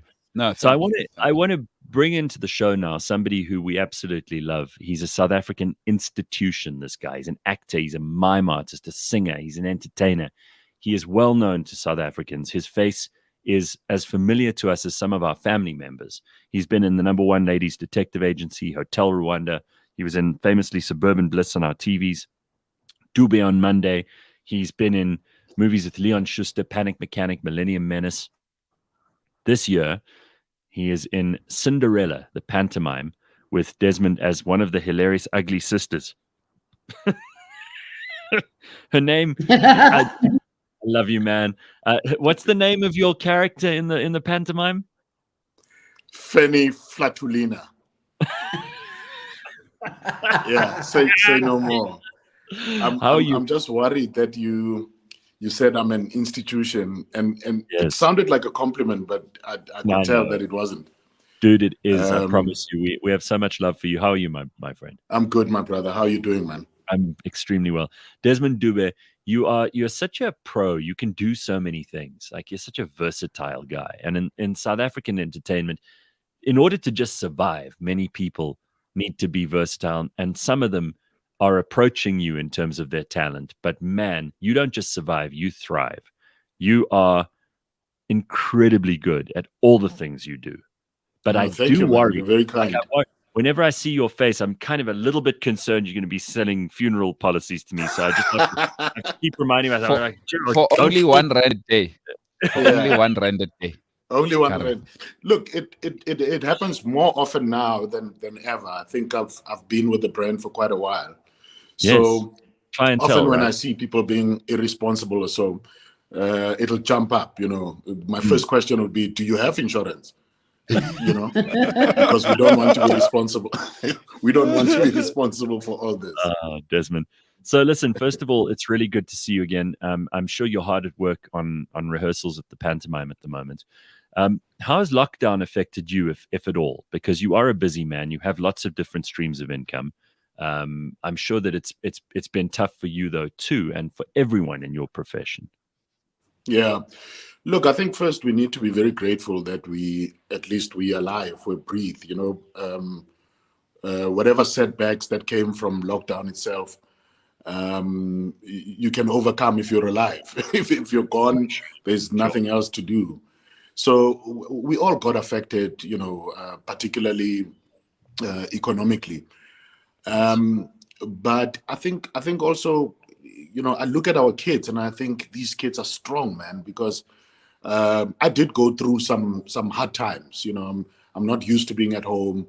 I'm always out there sort of trying to find the next thing or the next big thing. And just watching our kids, locked in the house, they couldn't see their friends. And this was the way they see, they get to see each other. And then they still just got up and went back to school. And passed, for that matter. I think we take that for granted. Well, I'm very glad to hear that your kids are good, and I think there are many people whose kids are they really are very strong. Hey, they're resilient. Like, it's amazing how kids, for them, especially if they started school in the last 2 years, this is just normal. They're like, oh, well, this is how school works. Yeah. So for a lot of them, it's going to be like going back to what we see as normal. They're going to be, oh, okay, well, things have changed again. That's fine. They can just handle stuff a lot better than we can. So why is it? We got into a huge debate this week, and I said, no, it's not. It's not your mom. But Mbulelo and Libang the other day, they were both convinced that Lillian Dube was your mother because you do the ads together. Yeah. Is that, you guys even related? Here's the thing I think that confuses a lot of people. I sort of, when I came into the industry, Mom Lillian, if you remember, Mom Lillian used to have an agency. And I was often seen at the office, at her office, and obviously I got to stay with her for a little while as well. So a lot of people sort of confuse me and her biological son, Pule. Even today, when some people see Pule, they think that's me. So I suspect that something is up there. I'm not sure. We're waiting for the paternity tests. You see, this is also, you didn't answer my question directly. You went into a story, like, people are confused, and then you don't help that situation because you say things in the press. You say things in the press like, yeah, Mom Lillian has been my mother in the entertainment world, blah, blah, blah. People are like, I don't understand. Just say yes or no. So we all can. No, let me tell you this. It's not as straightforward as yes or no, Gareth. Just give me a moment. It's in the morning. We realize that often people will ask us when we're together, they'll ask us that question, is this your son? And one time I remember I said no. And those people were just distraught. Their hearts were broken. And Mom Lillian was like, you see, there's no answer that's actually right, So, look, my biological mother and Mom Lillian are really close friends. Okay. So that's the answer. All right. No, I love that. All right, let's just talk about some of these amazing things that you've done in your life, because you've got a hell of a CV. I mentioned Hotel Rwanda. I mentioned the Leon Schuster movies. I mentioned Number One Ladies Detective Agency. Are you still in contact with any of the people in those productions? Do you still speak to them often? Do you have anything to do with them? I mean, some of these have been often international. I chat to Nick Nolte's son often. Don Cheadle is still a friend. He comes to South Africa quite often. Annika Noni Rose is a family friend now. So some of those friendships happen. But here's the thing about the Americans is that we almost have to sort of like step back a little bit and not want to force those kind of relationships, And if it comes from them, it's always better. I see what you mean. You don't want to be like the annoying South African person who's like trying to inveigle your way in, because they always think that you're trying to get into Hollywood and make friends with their friends so you can get ahead. But that's not what you want at all. No, I mean you really are a believer in South Africa, and you've put an enormous amount of energy and effort into the entertainment business in this country. You've probably helped along many actors that we don't even realize you were involved in. But you believe in the entertainment business in this country, despite it having some very tough times recently. And despite it being a tough industry in general, there are not a lot of actors in particular, or singers or dancers or musicians or theater people or anyone who can crack a living out of just that. They often have to have a side job, have to have something else that they do the rest of the time. What's your advice for young people who are going into the entertainment business? I think, Gareth, that's a very good question, actually, because I often speak to young people who are coming into the industry, including in the pantomime this year. We have a lot of young people who just came out of college. For me, I think we need to see it as a business to start off with. But secondly, take off all the other rubbish. Take off all the other rubbish. Fame will always follow if your art is on point. We see a lot of young people now who tend to go for the fame first, and then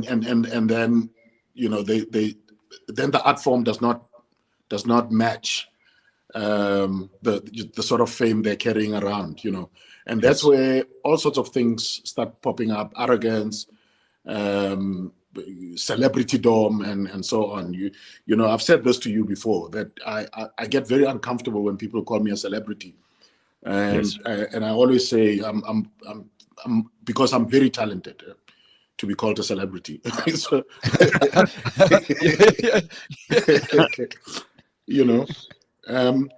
and that's it. See it as a business, and I think once you see it as a business, you realize that that's your job. You then have to do what you need to do to get it done. If it means watch 700 movies a week, you got to do that. If it means attend some extra classes to watch how other people do it, then that's what you need to do. But ultimately, the business is you. You've never, which I think is really remarkable. Some actors and performers and entertainers, they say no to things because they think they're too good for them. And what I've always loved about you is if a job comes along and you think it's either different and you can challenge yourself to do something you haven't done before, or if it's the kind of job that maybe is just something that you can add to your incredible CV full of different stuff, you seem to take on things that other people wouldn't do. I mean, George Mienie, who's going to join us just now, he's from AutoTrader. He remembers the I'm a glug glug ads. There are people who loved Suburban Bliss, and there are a lot of people who hated Suburban Bliss. You're doing pantomimes, isidingos, you've done soap operas, you do ads. It's incredible, this variety of stuff. You don't say no to stuff. You give it all a fair chance. Yeah. The real grit of our industry at the moment is something we call industrial theater. Not many people know this. I mean, obviously, because we perform in, for companies to either educate or infotain staff members and so on. And we've done things like going under, into the mine. Last weekend I was showing my wife some pictures with us, underground, like literally underground, 800 meters underground, working with the miners while they're busy doing their thing. And that's the part of the grit. It's that for me, the industry is also here for not only for the cash, but also to educate. And of course, South African companies, a lot of them, including mines, decided that they're going to do that. And now I know I take this from what you just said now. I know a lot of people who would not dare go and do industrial theater. Right. You want me to go and perform in a canteen? Too good for it, right? Yeah. Yeah, they're too good for it. But those are the people seeking for. I believe those are the people who are just looking for the fame. And well, Zach Lesupi says Desmond was brilliant on a Netflix special, How to Ruin Christmas. So people really do know all your stuff. Right. Onkopot says, I used to love Suburban Bliss. And then Jeremy has to be like the bad guy here. Desmond is a great performer. Pity about the annoying constant funeral adverts. Well, people must stop dying then, Jeremy. Yeah, well, if people stop dying, then we can stop doing the adverts. Right, exactly. Yeah, no, absolutely. Absolutely. But also, Jeremy doesn't know that at the moment, we are on every channel on television. So he might have to switch to a total different country. You know. So you might have to immigrate. Yeah, Desmond, I can see that jacket you've got. I don't know if you saw the Lillian Dube 1 million jacket thing. I mean, you've always been on point with your style. So the jacket that he had, you seem like a man who would know where he got it. So forget about what he was saying, 1 million, what. The jacket he had, you are such a stylish dude. Do you know where he got that jacket? No, I don't. Okay, just checking. Why would you even think that? Asking everyone. I bought this from a flea market. Okay. Well, you make it look good. You make it look good. I thought you bought might it from know. a flea market, and then I just got my own logo onto it, you know, just to make it look good. But very impressive. No. Talking about Fikile Mbalula, I think it was so brave of all of you, actually. The people who went to that roast, Gareth. Why would you do that to yourself, my dog? No, you know what? They prevailed upon me. They'd been asking me for 3 or 4 years before then. But I remember when I arrived there. Now, you're a seasoned performer, so you probably have more patience than I do. And a lot of theater and a lot of television is hurry up and wait, right? Yeah. It's very annoying. Everybody here knows that. Anybody who's ever been in the studio audience knows how much wasted time there is on these things. Right. So we were meant to start recording at, I think, 8 o'clock that evening, and it was in Gold Reef City. Right. And we arrived at like 5 or 6 to, you know, give makeup, and you have to do some rehearsals and some prep and all the rest of it. And I was kind of excited to do it because there's some really great people on that lineup. And, you know, I saw Skumba yesterday, who is that guy's fantastic. He's just one of the Skumba is the king, man. He really is. No, he's the king. It's his time, you know. You know, also, I don't really care if people make fun of me, because the whole point of the roast is that everybody is material, right? Yeah. And as much as it was about Somizi, it was about everyone else as well. But what annoyed me was we only started recording at like 10:30 that night. Oh, and by then I had no energy left. I was furious. I was irritable. I was grumpy. So I had to put on a brave face and go and deliver, because now, you know, in for a penny, in for the pound. So you just have to carry on and get it done. But I actually hated doing it at the end, because I was just annoyed that hours and hours of sitting in a dressing room had gone by before anyone could get their act together and start filming this stupid thing. So by the end, it wasn't fun.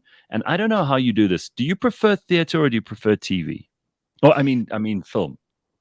Yeah, you know, that question is very important, because when I came into the industry, I came through theater, and obviously that's where I saw myself. You know, theater was my thing. I just wanted to do theater. And truth be told, theater is amazing. You know, there's an adrenaline there, but there's no money in theater. So as you can see now, 2020 has happened, and some of the theaters that we were performing in are beginning to close doors. So the migration to television was actually because of Suburban Bliss. I think when I did Suburban Bliss, I kind of felt like, okay, I can have a life here. Whereas with theater, the idea was to have a life, but to also sell potatoes on the side, you know.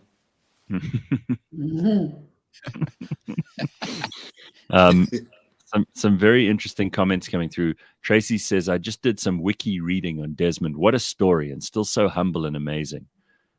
Humility, you have to have humility as an actor, because actors who are arrogant, they don't get the work. People just don't want to work with them. You'll be surprised. Oh, really? No, you'll be surprised. The arrogant ones are the ones who get, because they bring stardom to the project, whatever that means. You know what I mean? Like, some producers feel like, we got to walk on our toes. All of us have got to walk on our toes to make way for the star, you know, and that's how we're going to sell the project. It's, you know. I don't want to turn this interview into like an ass-kissing seminar, because I respect all the work that you've done and the incredible stuff that you've achieved in your career. But there can't be a lot of actors on your level in South Africa. There can't be a lot of people who walk into a room, have instant recognition, where if you want a role, most of them are going to know if you come in, shit, there goes the role, because Desmond's here. He's going to take it. He can choose first. That happens, though. I think sometimes it happens. Yeah, I mean, it happens to me. There are actors. There are specific roles that I'm called for a meeting or something. Who's higher up on the totem pole than you? There can't be many in this country. No, there's a lot of beautiful actors in our country, man. One of them has just gone to EFF. Fana Mokoena is an amazing actor. Become a politician, huh? Yeah, he's become a politician. Fana is one of those actors. I've been on stage with Fana. I swear on my living mom that there were moments that I would watch this guy and actually forget that I'm supposed to speak next. Yo. He's one of probably just an underrated actor in South Africa, but an amazing actor.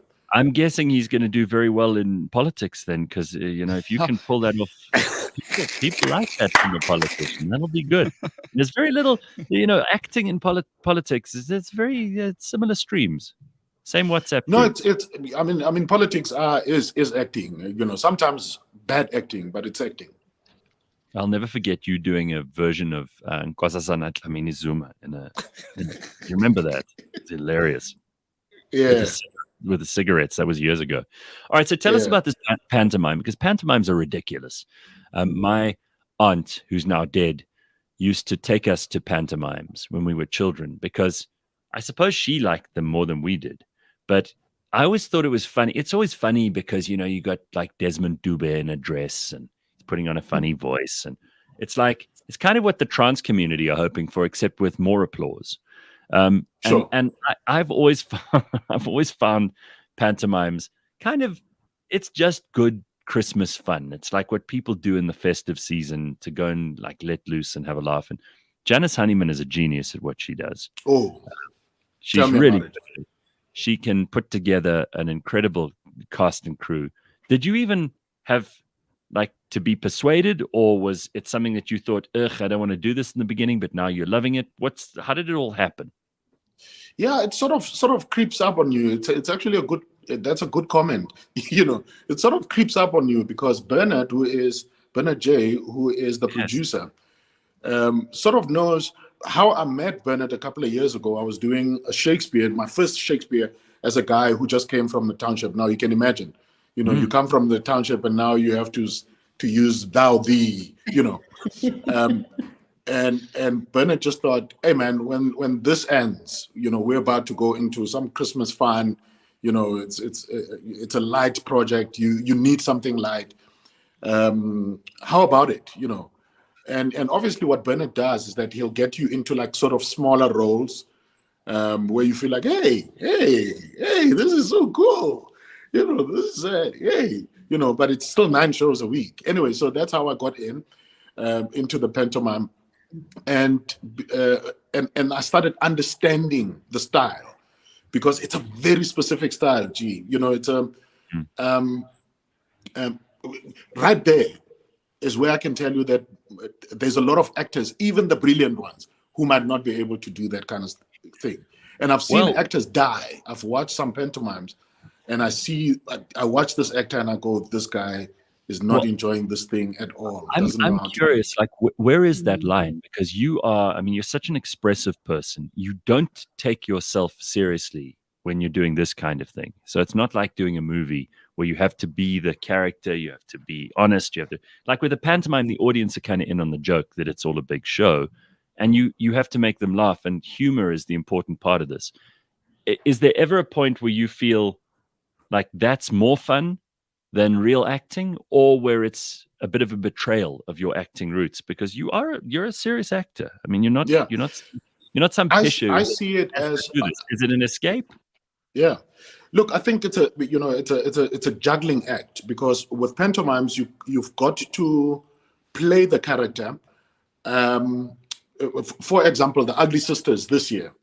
We found that who's the other ugly sister, by the way? It's Ben Foss. He's really ugly. No, I'm kidding. He's a lovely, handsome, tall looking guy. So Ben Foss and I is the tall sister and the short sister. Man, it's just wrong. It's just wrong. It's wrong at all levels. Like when Ben and I are standing together, you already you're already starting to crack up before we even put the dresses on. I'm just picturing it, and I'm starting to laugh. Jesus, it's going to be absolutely. And we've got an amazing cast as well this year. I can't stand pantomimes, but I would come and see you doing this. That would be the reason I'd go. Please do, man. Please do. Just to see you, even when you open your eyes up like that, and I can just see you doing stupid stuff. I'm just gonna love it. So there we go. This year, this year we also, because of COVID and so on, we decided to actually go more South African with the pantomime, which is what our audiences haven't seen. Because normally what happens is that if the UK had done Cinderella, the following year we will do Cinderella, because then we rent their sets, and we get their wardrobe as well, and so on.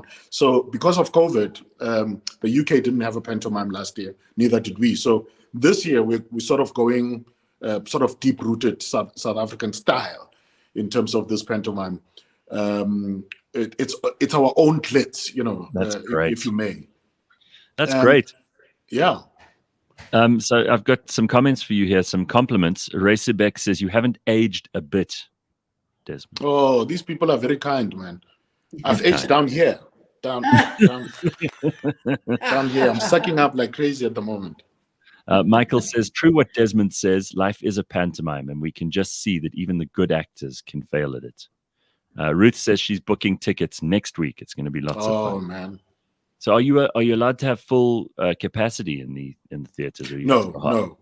We still follow COVID rules, and maybe that is an important comment, because I think friends of mine were telling me that they were looking for tickets for November already. They couldn't get so because of COVID regulations, people need to get their tickets quite early this year. Right. But I feel so happy, man, to just know that families will gather again. You know what I mean? Like outside their back gardens and little balconies, they can now go to the theater with their kids and laugh and sing along with one another. Well, here's some feedback you might not have got before from Palesa. Palesa says, I'm grateful for the clientele ads. They helped me explain my actuarial science studies to my grandparents. See? Right. Changing lives, Desmond. Right. That's very, very good. That's something I never thought of. Vinesh says, Desmond, you were chilling in Reka. Oh. See, lots of people just... Yeah. Reka was a very special project for me as well. How to Ruin Christmas. Soon after that, the roles were just so different. From How to Ruin Christmas to Reka. And obviously, the character in Reka that I played was Umfundisi, but Umfundisi who has deep issues, wants to be a politician, lets certain things slide, does not really follow the conventional biblical teachings, That should have been Fana Mokwena's role. Probably.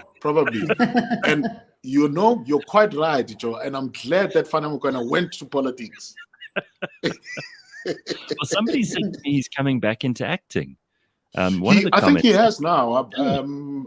I sort of, was scrolling through the channels and I saw him. I think it was on Scandal or Rhythm City, one of those shows. What's the worst work you've ever done? The thing that you don't ever want to do again, that you hate doing, that's hard work, that wasn't fulfilling, that didn't pay well enough? There's quite a couple. I think it depends. There's quite a couple. It also depends on the project. You find producers who are amazing in convincing you that this is the one. This is, it's going to be amazing. And then you get into the project and you look at the script and you go, in fact, and I'm not going to tell you which one because you know it, but I walked away from a project last year during COVID when people were all looking for work. I went to, I got this role and I just thought, it was just not working. Really? Yeah. Jeez. And to say no to something at that time in particular. Yeah. That's pretty amazing. And I remember my wife's voice, because I already had concerns when I read the script. And when I called her and I was on set and I said, I just can't. And she said, I understand fully. Wow. Even now when we need money, my wife said, I understand fully. Come on. I mean, any other wife would have said, you get to work, you bring home that ticket. Yeah. Son of a bitch. But your wife must be made of strong stuff. That's an incredible supportive thing that she did there. Absolutely. She is, man. She is. Thank you. Wow. All right, I'm going to bring on another fan of yours. This is George Mienie. He joins us every week. He's the CEO of AutoTrader. He remembers your Ama Glug Glug ad because it's the whole reason he went into motoring. Isn't that true, George? Exactly, Desmond. How's it, Gareth and 3N? How are you, man? Yeah, good. And you? I remember Dude, that. You must be very old to remember the Ama Glug Glug advert. At least he gets my age right. Desmond, it's so good to see you, man. Thank you so much for being on the show this morning, and all the best to you. By the way, tickets for Cinderella, the pantomime in Johannesburg, now on sale, 240 Rand through up. You can go to visit joburgtheatre.com. That's joburgtheatre.com. Group, family, and senior citizen discounts are available. So take granny, take the children.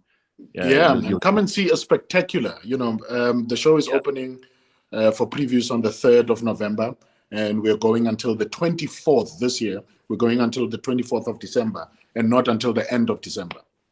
And if you needed any persuasion, I'm going to show you a picture of Fanny Flatulina. Yes, she is. Yeah. Yes. Yeah. Wow. And that's when she thinks she's looking good. Yeah. So there we are. That's Desmond Dube. What a pleasure to have you on again, sir. And go and watch Thank you very much, man. his latest. Thank you very much, guys. Pantomime. Go and have some fun. Desmond Dube, thank you very much. What a great guy. Isn't he terrific? Yeah? Oh, man. I think he's brilliant. He's awesome. Amazing. All right. So there we are, celebrating a guy who's really just done and continues to do amazing stuff in South African entertainment. We need those people to make us laugh now more than ever. George, what's been happening? I missed you last week. I wasn't here, and I'm sure you guys had lots of fun and behaved very badly. But what do we need to know this week? How's it, Gareth? Yes. So, the chip shortage has slowed down the ability for manufacturers to manufacture cars, causing prices to rise slightly, causing sales to fall. The pandemic has really impacted the motoring industry. There's another thing that's impacting the motoring industry at the moment, and it's starting in Australia. There's at least a month's delay because of stink bugs in containers, which are then infesting the cars. Stink bugs. Like those ones, those stink chojos that you get here in South Africa too. Yeah, those ones. If you squash them, they stink. These ones. That's what they look like. Those things, they're very smelly. When last did you step on one by mistake or like brush it off something and it pissed on you and made that smell? It's a horrible thing. Don't laugh, Leanne. It's a horrible, horrible thing. I've never killed one, so I don't know. Oh my God, it's the worst. When I see them, you very carefully try to usher them out of the room. You treat them like you would treat COVID. You put on a mask, you put on gloves. Very, very nice. Quick. They can run. Those things are faster than you think. They're not a slow dung beetle. But typical of Australia, putting stink bugs into the system, when Australia has been trying to keep their own people at home and treated the rest of the world like stink bugs. So they're the ones who are to blame, huh? Well, that's starting there. And, Australia doesn't manufacture cars or doesn't assemble cars. So they don't export cars. They manufacture stink bugs, though. But now they're manufacturing stink bugs, exactly. No. So they have to fumigate every container before the container is allowed into the country. And the trouble with this is it's starting in other places in the world. So, from COVID to a stink bug problem. Yeah, but the supply thing is a major issue in America because obviously with Christmas coming up and December being the time when most of these deliveries and people have placed orders and they're expecting things to happen, even the White House has been drawn into this. It's very messy. Very, very, very, very messy. Then,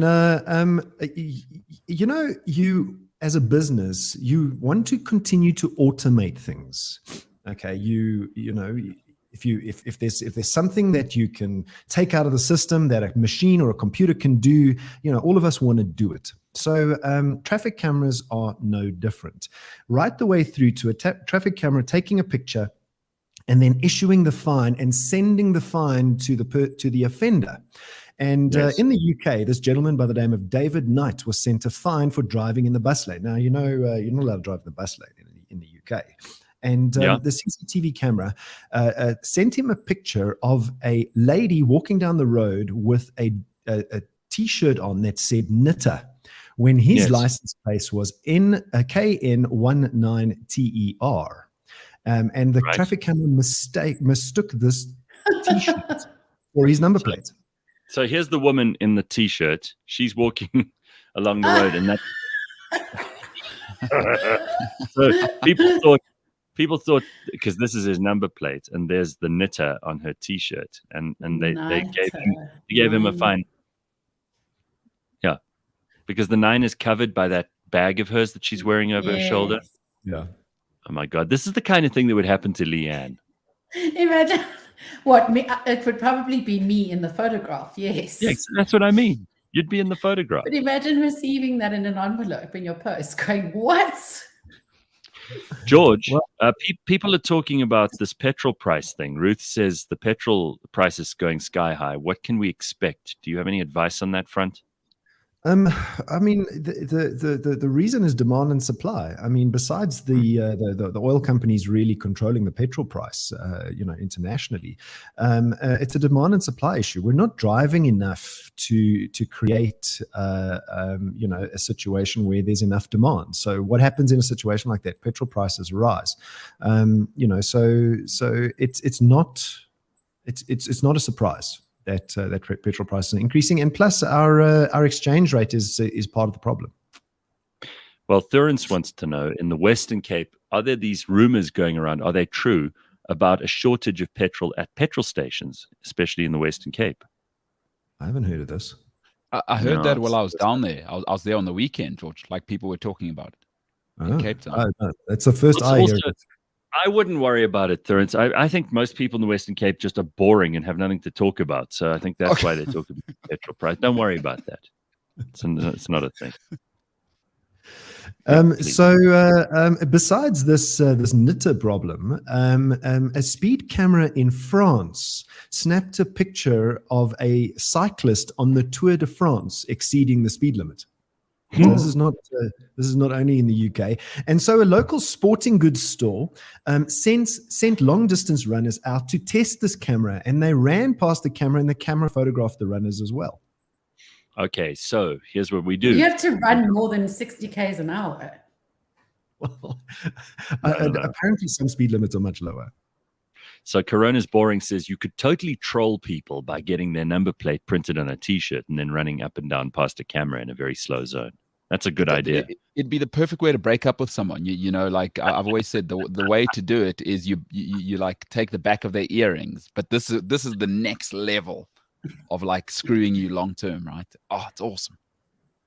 You take the back of their earrings.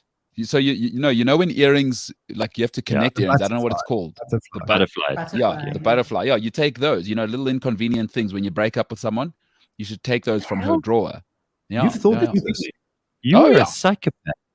Oh yeah, I've thought through this. What a strange, vindictive, mean, spiteful thing to do, Mbulelo. Like to steal the back of their earrings. You son of a bitch. Thank you. I've never been impressed. I've never been less impressed with a human being than I am with you right at the moment. That is so childish. This is genuinely one of the nicest things anyone's ever said about me, Gareth. What you've just said now. Oh my God. Thank you. Horrible person. I brought you coffee yesterday. That's the last time I'm doing that. Yeah, you offered me sugar though, and I was not happy about that. That was like honey. Like talk about a gift horse in the mouth, George, Leanne, everybody else. If I brought you a cup of really good coffee from a coffee shop, which I know Mbulelo approves of, because he's very important, he approves of certain. So bring him this coffee. Right, it's a nice cappuccino that's been lovingly made by a guy called Socks down the road at a coffee shop. I bring it for Mbulelo. I put it on his desk. I go, good morning. He looks at it, and he looks at the sugar next to it, and he goes, what is this? Why? How dare? No, thank you. No, nothing. Like, how dare you bring me this? That's the last time that's going to happen. No, thank you, Gareth. Thank you. I'm grateful for the coffee. It was very nice. Thank you. Your poor mother. Don't try and kill me with the sugar, though. Your poor mother and sister who are living with you at the moment. They're going to leave sooner than you think. Anybody wants to get into books, just bring me good coffee. Yeah, I'll bring. You know what, George? I'm going to bring it to you next time. I'm not going to waste it on ungrateful Mbulelo. Oh my goodness. Anyway. All right, what else you got? Then talking about number plates in America, one of the cities called Maine is trying to eradicate their very liberal laws around number plates. Apparently, you can put anything on a number plate in Maine, and they have 400 instances of swear words on number plates, but not just swear words where it's F ...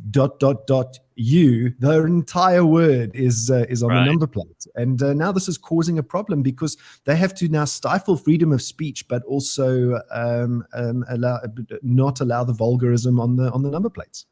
I mean, it's only a problem if you actually if your wife's name is Carol and you're like, "Fuck you, Carol," on your number plate. Otherwise, it should be fine though, because kids are going to hear those words. I love the way we're protecting people from swear words. This is where it all started.